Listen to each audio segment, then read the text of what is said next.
உணர் வழியும் நாள் உயிர் போகும் நாள் பாடை மேல் காவு நாள் இவை என்றெல்லாம் கருதேன்.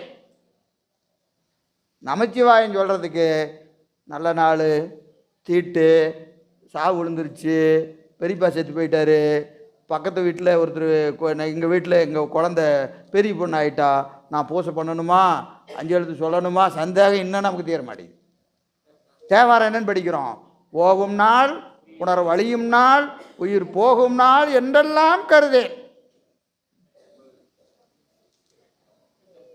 ஆனால் நமக்கு இன்னும் எது பூசை பண்ணலாங்களா, சாப்பிட்லாமான்னு என்னைக்காவது சந்தேகப்பட்டிருக்கிறோமா?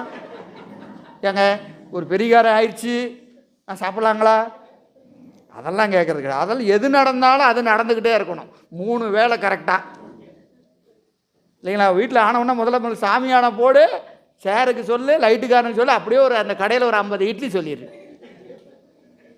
சொல்லிடுறோமா இல்லையா? ஏன் என்ன ஆனாலும் சாப்பிட்டு தான் ஆகணும், என்ன ஆனாலும் என்ன ஆகணும், சாப்பிட்டு தான் ஆகணும், இல்லையா? அப்போ நமக்கு இன்னும் என்ன வரல.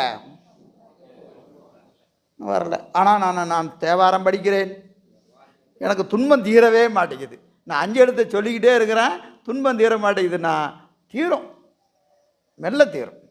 அந்த நிலையில் நின்னா உடனே தீரும், இல்லைன்னா என்ன செய்யும், கொஞ்சம் மெல்ல. அப்புறம் எவ்வளோ தர்மி சொல்கிற மாதிரி எவ்வளோ பிழை இருக்கிறதோ அதற்கு தக்கவாறு பிடித்து கொண்டு மீதியை கொடுங்க சாமி, அப்படி தான் சாமிகிட்ட கேட்கணும்.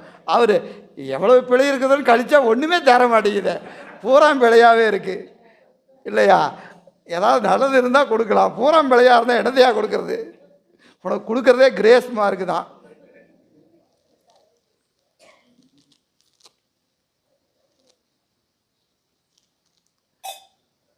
முத்தி நெறி